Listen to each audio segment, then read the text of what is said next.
नमस्कार। DD news के इस विशेष समाचार सांकेतिक समाचार बुलेटिन में आप सभी का बहुत बहुत स्वागत है। मैं हूं लालचंद्र सिंह और मेरे साथ हैं मौजूद हमारी सहयोगी मनीषा शर्मा। सबसे पहले शुरुआत कर लेते हैं हेडलाइंस के साथ। प्रधानमंत्री नरेंद्र मोदी और बांग्लादेश की पीएम शेख हसीना के बीच नई दिल्ली में हुई द्विपक्षीय वार्ता। दोनों देशों के बीच digital partnership, green partnership, blue economy समेत कई अहम क्षेत्रों में हुए समझौते। पीएम मोदी ने बांग्लादेश को बताया भारत का सबसे बड़ा डेवलपमेंट पार्टनर। बांग्लादेश के रंगपुर में नया वाणिज्य दूतावास खोलने की घोषणा। शेख हसीना ने भारत के साथ मित्रता को बताया सबसे खास। पीएम मोदी को बांग्लादेश आने का दिया न्योता। शिक्षा मंत्रालय ने परीक्षाओं के पारदर्शी, सुचारू और निष्पक्ष संचालन को सुनिश्चित करने के लिए विशेषज्ञों की एक उच्च स्तरीय समिति का किया गठन। नीट पेपर लीक मामले में पटना पुलिस ने देवघर से 6 आरोपियों को किया गिरफ्तार। केंद्रीय वित्त मंत्री निर्मला सीतारमण की अध्यक्षता में नई दिल्ली में जीएसटी काउंसिल की 53वीं बैठक। कई अहम मुद्दों पर विचार विमर्श। इससे पहले निर्मला सीतारमण ने सभी राज्यों और केंद्र शासित प्रदेशों के वित्त मंत्रियों से की मुलाकात।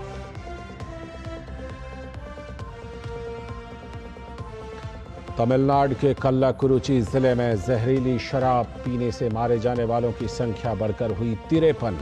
पूरे प्रदेश में भाजपा का विरोध प्रदर्शन। पार्टी के प्रवक्ता शहजाद पूनावाला ने डीएमके सरकार को हत्याओं के लिए ठहराया जिम्मेदार।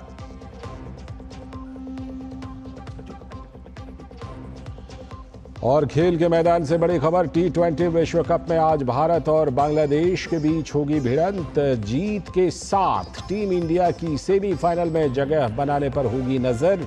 तो वहीं एक अन्य मुकाबले में वेस्टइंडीज ने अमेरिका को दी 9 विकेट से करारी शिकस्त।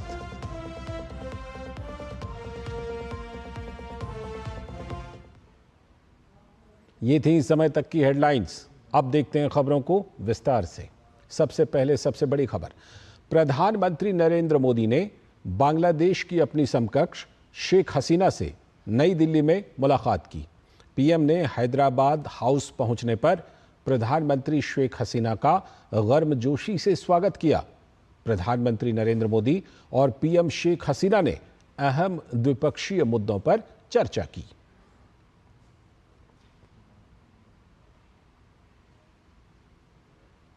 और प्रधानमंत्री नरेंद्र मोदी और पीएम शेख हसीना ने भारत बांग्लादेश प्रतिनिधिमंडल स्तर वार्ता का नेतृत्व किया। दोनों देशों के बीच महत्वपूर्ण द्विपक्षीय मुद्दों पर चर्चा हुई।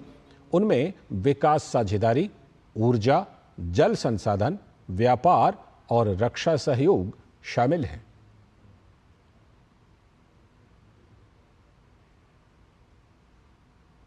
और भारत बांग्लादेश प्रतिनिधिमंडल स्तर वार्ता के बाद दोनों देशों के बीच कई सहमति पत्रों और दृष्टि पत्रों का आदान प्रदान हुआ। दोनों देशों के बीच डिजिटल साझेदारी और हरित साझेदारी पर साझा दृष्टि पत्रों का आदान प्रदान किया गया। दोनों देशों ने समुद्री सहयोग और नीली अर्थव्यवस्था संबंधी सहमति पत्र का भी आदान प्रदान किया। स्वास्थ्य और औषधि क्षेत्र में सहमति पत्र नवीनीकरण, आपदा प्रबंधन संबंधी सहमति पत्र नवीनीकरण, मत्स्य पालन क्षेत्र में सहयोग को बढ़ावा देने संबंधी सहमति पत्र नवीनीकरण के साथ ही साथ सैन्य शिक्षा क्षेत्र में सहयोग संबंधी दस्तावेजों का भी आदान प्रदान हुआ।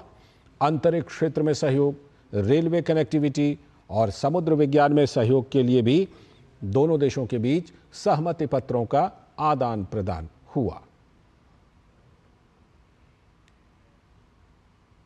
और प्रधानमंत्री नरेंद्र मोदी और बांग्लादेश की प्रधानमंत्री शेख हसीना ने वार्ता के बाद साझा वक्तव्य भी जारी किया।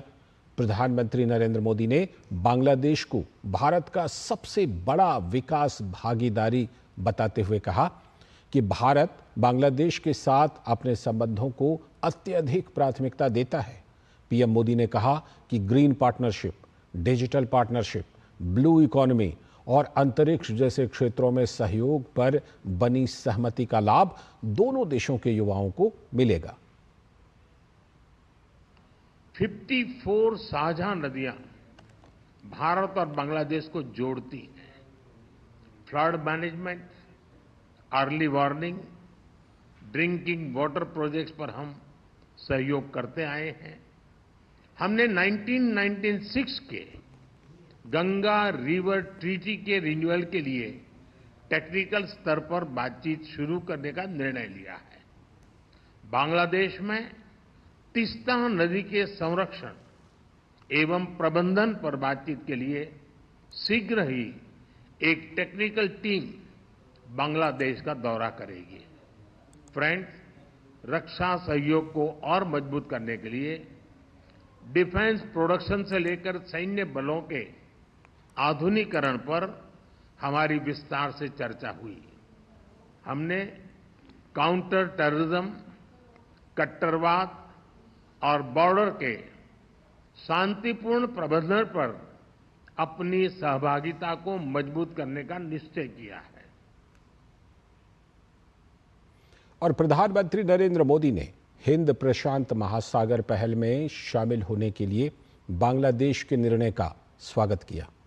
पीएम ने कहा कि बिम्स्टेक सहित अन्य क्षेत्रीय और अंतर्राष्ट्रीय मंचों पर भी दोनों देश आपसी सहयोग जारी रखेंगे। पीएम ने द्विपक्षीय रिश्तों में हुई प्रगति को सराहा।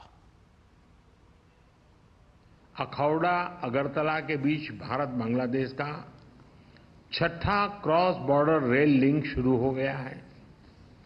खुलना मोंगला पोर्ट द्वारा भारत के उत्तर पूर्वी राज्यों के लिए कार्गो सुविधा शुरू की गई है। मोंगला पोर्ट को पहली बार रेल से जोड़ा गया है। 1320 मेगावाट मैत्री थर्मल पावर प्लांट के दोनों यूनिट्स ने बिजली उत्पादन शुरू कर दिया है। दोनों देशों के बीच भारतीय रुपये में ट्रेड की शुरुआत हुई है। भारत बांग्लादेश के बीच गंगा नदी पर दुनिया की सबसे लंबी रिवर क्रूज को सफलतापूर्वक पूरा किया गया है। भारत बांग्लादेश के बीच पहली क्रॉस बॉर्डर फ्रेंडशिप पाइपलाइन पूरी की गई है। भारतीय ग्रिड से होते हुए नेपाल से बांग्लादेश तक बिजली निर्यात ऊर्जा क्षेत्र में सब रीजनल सहयोग का पहला उदाहरण बना है। एक ही वर्ष में इतने सारे एरियाज में इतने बड़े इनिशिएटिव्स को जमीन पर उतारना हमारे संबंधों के स्पीड और स्केल को दर्शाता है। और प्रधानमंत्री शेख हसीना ने भारत के साथ बांग्लादेश के मजबूत होते रिश्तों की सराहना की। उन्होंने प्रधानमंत्री नरेंद्र मोदी को बांग्लादेश दौरे के लिए आमंत्रित किया। बांग्लादेश की पीएम ने कहा कि दोनों देशों के शीर्ष नेतृत्व के दौरे से द्विपक्षीय संबंधों की मजबूती दिखाई देती है। I am now visiting New Delhi for an unprecedented second time in the same month, June 2024. Earlier, on June 9, I attended with other world leaders the swearing-in ceremony of Prime Minister Modi and his new cabinet. These are testaments to our two countries' close engagement. Prime Minister Narendra Modi যিনি ক্ষমতায় এসেছেন তাকে আমার আন্তরিক অভিনন্দন জানাই। My heartfelt congratulations to Honorable Prime Minister for his historic third time as the Prime Minister. और बांग्लादेश की प्रधानमंत्री शेख हसीना की भारत यात्रा पर विदेश सचिव विनय मोहन क्वात्रा ने कहा कि प्रधानमंत्री मोदी और प्रधानमंत्री शेख हसीना ने हैदराबाद हाउस में व्यापक चर्चा की और दोनों नेताओं ने हमारे द्विपक्षीय और क्षेत्रीय सहयोग को नई दिशा और गति देने तथा उसे मजबूत बनाने पर सहमति जताई। भारत बांग्लादेश की वार्ताएं दो शीर्ष नेताओं की आज की वार्ता में जो केंद्र बिंदु थे वो द्विपक्षीय सहयोग से सीमित, द्विपक्षीय सहयोग पर केंद्रित थे। उस सहयोग के व्यापकता को बढ़ाने के लिए किस प्रकार का सहकार्य हो, उस पर केंद्रित थे। इस सहयोग सहकार्य में दोनों देशों के जो सामरिक हित हैं, जो सुरक्षा से जुड़े हित हैं, जो हमारी चुनौतियां हैं, उन चुनौतियों में जो अवसर निहित हैं, उन पर केंद्रित थे। द्विपक्षीय वार्ता के मुख्य मुद्दे द्विपक्षीय सहयोग पे ज़्यादा केंद्रित थे।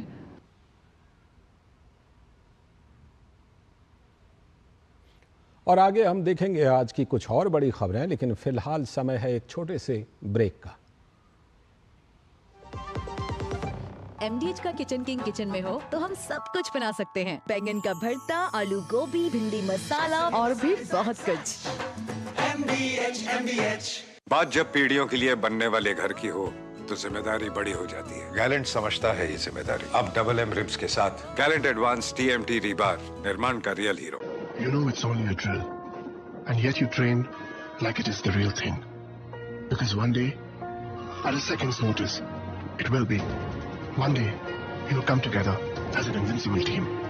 And every second you save will be a life saved. The Indian Air Force is looking for an exceptional team. A team that is truly a cut above. Join the Indian Air Force to be a cut above.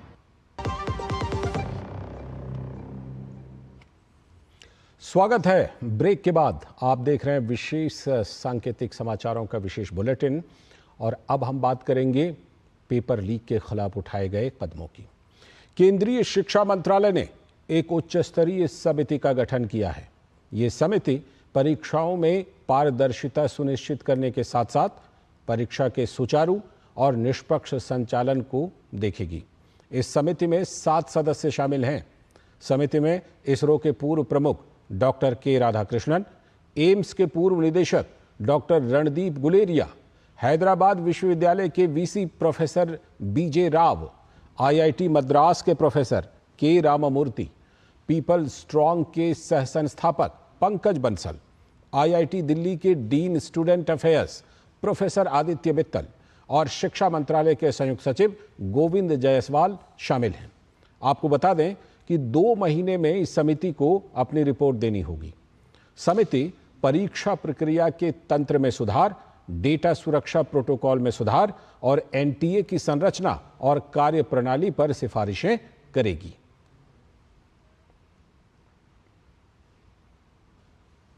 और शिक्षा मंत्रालय की ओर से गठित विशेषज्ञों की इस उच्च स्तरीय समिति के गठन का केंद्रीय शिक्षा मंत्री धर्मेंद्र प्रधान ने स्वागत किया। उन्होंने सोशल मीडिया प्लेटफॉर्म X पर लिखा, पारदर्शी, छेड़छाड़ मुक्त और शून्य त्रुटि वाली परीक्षाएं एक प्रतिबद्धता है। विशेषज्ञों की उच्च स्तरीय समिति का गठन परीक्षा प्रक्रिया की दक्षता में सुधार, सभी संभावित कदाचारों को समाप्त करने, डेटा सुरक्षा प्रोटोकॉल को मजबूत करने और NTA में सुधार और सुधार करने के लिए कई कदमों की श्रृंखला में पहला कदम है। छात्रों के हित और उनका उज्जवल भविष्य हमेशा हमारी सरकार की सर्वोच्च प्राथमिकता रहेगी।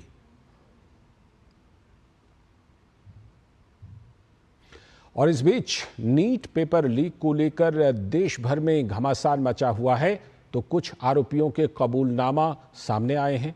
बिहार में इस पूरे मामले का मास्टरमाइंड संजीव मुखिया को माना जा रहा है। संजीव का बेटा शिव कुमार भी डॉक्टर है। उसने पटना के PMCH से MBBS की पढ़ाई की है।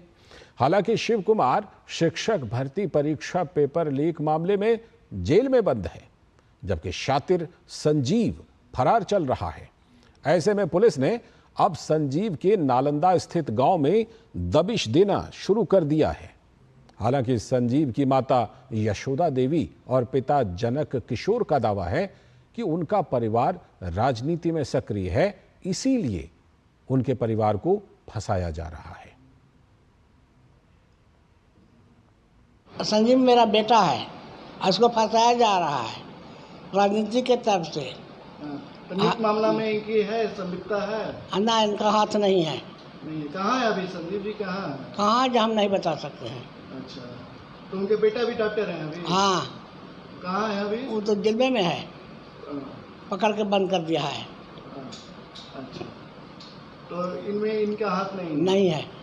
तो नहीं है तो फिर वो सामने क्यों नहीं आ रहे हैं? अब सामने क्यों नहीं आ रहा? पुलिसवा के आगे है तो सबको डरता है, अब नहीं डरते पुलिसवा से, तो वही हाल है।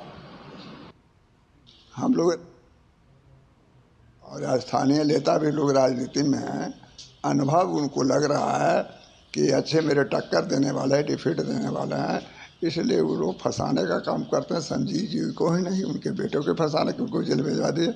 हो सकता है कि कुछ दिनों में हम लोगों को भी जेल भिजवा दें।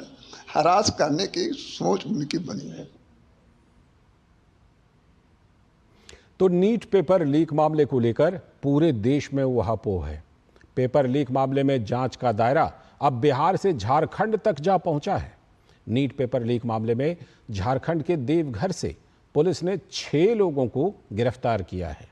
आपको बता दें कि देवघर जिले के देवीपुर थाना क्षेत्र के एम्स के सामने ये छापेमारी की गई थी।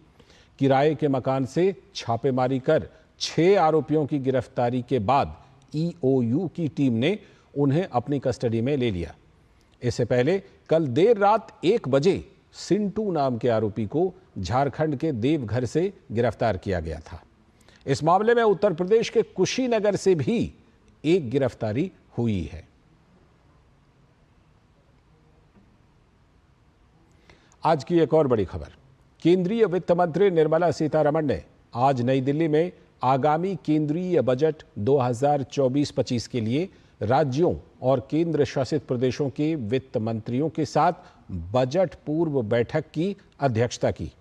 बैठक में केंद्रीय वित्त राज्य मंत्री पंकज चौधरी भी मौजूद रहे। इस बैठक में 5 राज्यों के मुख्यमंत्री, 5 राज्यों के उप मुख्यमंत्रियों और विभिन्न राज्यों के वित्त मंत्रियों और अधिकारियों ने हिस्सा लिया। जुलाई माह में संसद में रखे जाने वाले पूर्ण बजट से राज्यों को भी बड़ी उम्मीदें हैं। अंतरिम बजट में राज्यों को बुनियादी ढांचे में विस्तार के लिए 1.3 लाख करोड़ रुपए दिए जाने का प्रावधान किया गया था। इस राशि में नागरिकों के हितों पर आधारित आर्थिक सुधारों को बढ़ावा देने के लिए राज्यों को 75,000 करोड़ रुपए का लोन बिना ब्याज के दिए जाने का फैसला लिया गया था। सभी राज्यों ने इस प्रावधान की सराहना की और इसमें सुधार के लिए सुझाव भी दिए। वित्त मंत्री ने राज्यों को इस राशि का उपयोग करने के लिए सुधारों को और आगे बढ़ाने का सुझाव दिया। कई राज्यों ने आगामी बजट के लिए अपने राज्यों से संबंधित सुझाव भी दिए हैं।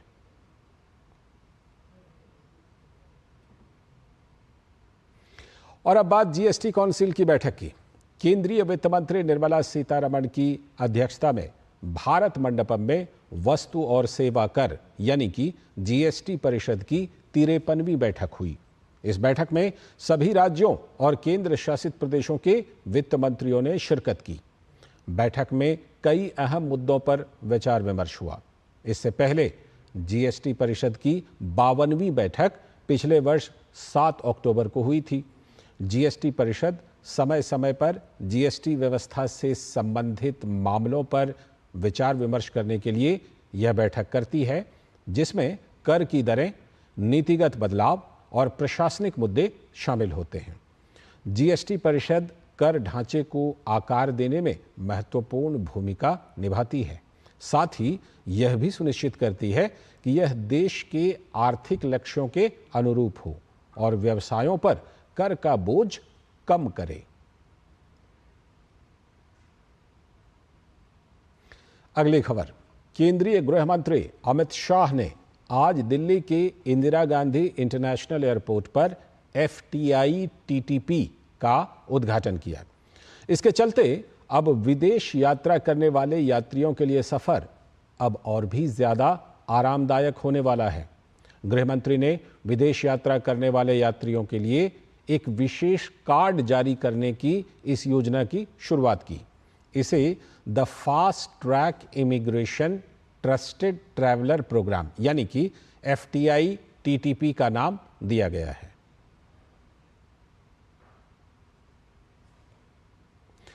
तमिलनाडु के कल्लाकुरुची जिले में जहरीली शराब पीने से मारे जाने वालों का आंकड़ा लगातार बढ़ता जा रहा है। इसमें अब तक 53 लोगों की मौत हो गई है। 141 लोग अस्पताल में भर्ती हैं। घटना के बाद से राज्य की स्टालिन सरकार की मुश्किलें काफ़ी बढ़ गई हैं। विपक्षी दल मुख्यमंत्री स्टालिन से इस्तीफे की मांग कर रहे हैं। इसी क्रम में तमिलनाडु के त्रिची में आज भाजपा कार्यकर्ताओं ने जमकर प्रदर्शन किया। दरअसल यह प्रदर्शन अवैध शराब के उत्पादन और बिक्री को रोकने में असमर्थ रही सत्तारूढ़ डीएमके सरकार के खिलाफ किया गया।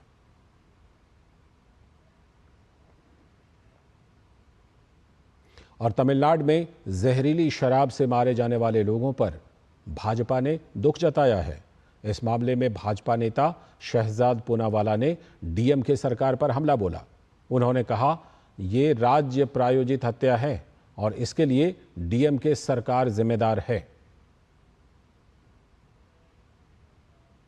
वो 53 ऐसे लोग हैं जो अपने परिवार के एकमात्र कमाई का स्रोत थे और अधिकतम लोग, क्योंकि करुणापुरम इलाका जो है कल्लकुरिच्ची का, वो क्योंकि वो एससी अनुसूचित जाति समुदाय डोमिनेटेड इलाका है, तो ज़्यादातर जो लोग थे वहाँ के वो अनुसूचित जाति से आने वाले लोग थे। और इस पर आज सवाल ये पैदा होता है कि इसको केवल कोई दुर्घटना घटना बोलना ये अन्याय होगा। दरअसल ये राज्य प्रायोजित मृत्यु है, राज्य प्रायोजित हत्याएं हैं।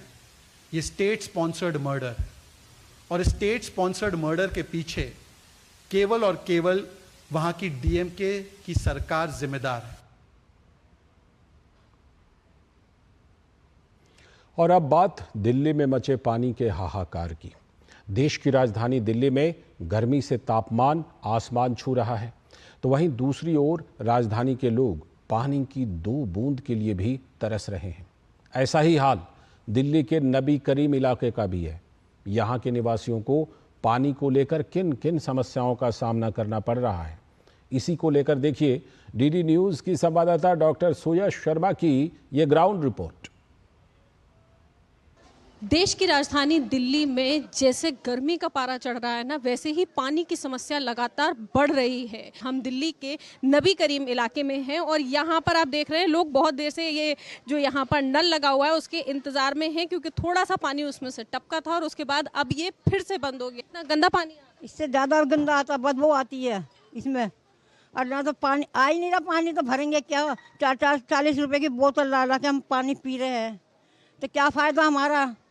ऐसी गवर्नमेंट को वोट भी देख के क्या फ़ायदा हो रहा है? कुछ फ़ायदा नहीं है। पानी की समस्या यहाँ पे समस्या इतनी है जी, पानी जैसे गर्मी बढ़ती है वैसे तो पानी की समस्या बढ़ती है यहाँ पे। और लोग नेता लोग आते हैं, वादे करते हैं, लेकिन वादे पूरे नहीं करते।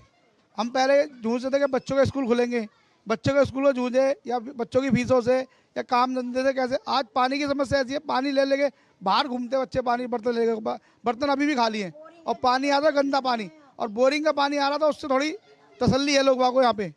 ये क्या राजनीति खेलने तो लोग हमारे साथ। केजरीवाल जी ने कहा भी था कि आप लोगों को पानी मिलेगा। बोरिंग का पानी दिया है, नलके का पानी भी खूब आया है, लेकिन अब जो राजनीति ज्यादा खेली जा रही है, पानी आता तो गंदा आता है। बिल्कुल सुविधा नहीं किस चीज की भी, ना पानी की ना किसी चीज की। केजरीवाल ने करी थी पानी की, वो भी पानी नहीं आ रहा। यहाँ पानी की बहुत ज़्यादा समस्या है, पानी नहीं है, हर पब्लिक परेशान है। यहाँ पर बिल्कुल भी पानी नहीं आता, बस थोड़ा बहुत आता है जो बोरिंग का पानी आता है। देखिए ये जो बच्चे हैं, बच्चे परेशान हैं, बुजुर्ग परेशान हैं, और उनका एक ही कहना है कि जब केजरीवाल सरकार आई थी तो उन्होंने कहा था कि वादा भी किया था साथ में कि हमें पानी यहाँ मिलेगा, और शुरुआत में यहाँ नल के लगाए भी गए हैं, लेकिन अब वो नल, जैसा कि हमने आपको अभी भी दिखाया था कि सूखे हैं, वहाँ पर पानी नहीं आ रहा है। दिल्ली की इस जनता की समस्या का समाधान होता हुआ नहीं दिख रहा है। कैमरा पर्सन राहुल के साथ मैं डॉक्टर सुयश शर्मा, टीटी न्यूज़ दिल्ली। और इस बीच दिल्ली में जल संकट पर हरियाणा के पूर्व मुख्यमंत्री और कांग्रेस नेता भूपेंद्र सिंह हुड्डा ने कहा कि हरियाणा किसी के हिस्से का पानी नहीं रोक रहा है। SYL नहर को सुप्रीम कोर्ट के आदेश के अनुसार खोला जाना चाहिए था। हरियाणा किसी का पानी नहीं रोक रहा, पानी तो जो है SYL खुदनी चाहिए थी, सुप्रीम कोर्ट ने फैसला कर दिया था। केंद्र में बीजेपी की सरकार है, हरियाणा में बीजेपी की सरकार है। SYL खोदना चाहिए, बल्कि हमारा पानी दिलवाओ। और दिल्ली की वर्तमान जल समस्या पर 21 जून 2024 की स्थिति पर यमुना बोर्ड ने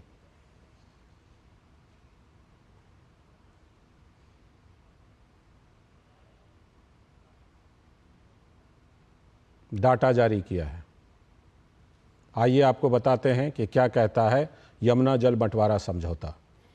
ऊपरी यमुना बेसिन के 5 राज्य उत्तर प्रदेश, हरियाणा, राजस्थान, हिमाचल प्रदेश और दिल्ली के बीच 12 मई 1994 को समझौता हुआ था। ये यमुना नदी जल संसाधनों के आवंटन से संबंधित था। साल 2001 में गठन के बाद उत्तराखंड 6ठा बेसिन राज्य बना था। इस समझौते में पानी के बंटवारे से जुड़े कई नियम शामिल हैं, जैसे कि किस राज्य को कितना पानी मिलेगा और कैसे मिलेगा। ये सारे नियम बनाए गए और इसमें शामिल किए गए। दिल्ली तक आने वाले पानी के नुकसान को पूरा करने की पहले ही व्यवस्था की जा चुकी है। इस बात की जानकारी दी CWC के पूर्व अध्यक्ष AB पंड्या ने। उन्होंने कहा कि दिल्ली का पानी जब ट्रैवल करता है तो कुछ लॉस भी होता है। हथिनी कुंड बैराज से इस कमी को पूरा करने के लिए मात्रा से ज़्यादा पानी दिया जाता है। जब ये इतना लंबा कैनाल का रास्ता है तो कैनाल के रास्ते के बीच में जब पानी ट्रैवल करता है तो इवेपोरेशन का भी लॉस होता है, सीपेज का भी लॉस होता है।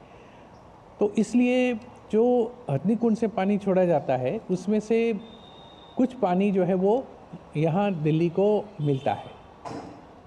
इसी वजह से जब कि ओरिजिनल एग्रीमेंट करीब 330 क्यूसेक्स का था और बाद में उसको जो है वो करीब 900 क्यूसेक्स का बनाया गया सुप्रीम कोर्ट के डायरेक्टिव से, तो उस 900 क्यूसेक को बनाए रखने के लिए हथनी कुंड बैराज से 1050 क्यूसेक्स पानी छोड़ा जाता है, जिससे कि ये होता है कि पानी जितना आपका वहाँ पर से जा रहा है उसमें से लॉसेस होते हुए भी दिल्ली को इतने उसके अपने जितने कोटा का पानी है वो दिल्ली को मिल सके। और अब एक बड़ी खबर उत्तर प्रदेश से, जहां राज्य में बिजली व्यवस्था को लेकर उत्तर प्रदेश के मुख्यमंत्री योगी आदित्यनाथ ने ऊर्जा विभाग के अधिकारियों के साथ बैठक की। उन्होंने कहा कि बिजली का बिल समय से जमा कराने के लिए लोगों में जागरूकता बढ़ाना जरूरी है। मुख्यमंत्री ने अधिकारियों को निर्देश दिया कि समय पर और बिना त्रुटि के हर उपभोक्ता के घर तक बिजली का बिल पहुंचाएं। उन्होंने कहा कि वन टाइम सेटलमेंट के बारे में व्यापक जागरूकता अभियान चलाएं। बिजली बिल के नाम पर उपभोक्ताओं को किसी भी सूरत में परेशान ना किया जाए। उन्होंने कहा कि इंफ्रास्ट्रक्चर डेवलपमेंट के बाद अब क्वालिटी मेंटेनेंस का काम पर पूरा जोर देना होगा। उन्होंने स्मार्ट मीटर लगाने पर विशेष जोर दिया और कहा कि जनता को इसके लिए तैयार किया जाए। स्मार्ट मीटर आज की आवश्यकता है। वहीं अधिकारियों ने जानकारी दी कि राज्य में 5255 मेगावाट की 10 यूनिट्स लगाने का कार्य तेज गति से चल रहा है। इसके अलावा 5120 मेगावाट की 3 बड़ी परियोजनाएं ओबरा डी, अनपरा ई और मेजा द्वितीय पर भी काम जारी है। अधिकारियों ने बताया कि प्रधानमंत्री सूर्य घर परियोजना के प्रथम चरण में राज्य में 25 लाख सोलर रूफटॉप लगने हैं।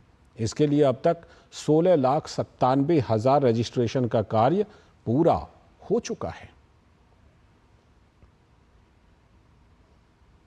और इसी के साथ सांकेतिक समाचारों के इस विशेष बुलेटिन में इतना ही। मुझे और हमारी सहयोगी मनीषा शर्मा को दीजिए अनुमति। नमस्कार।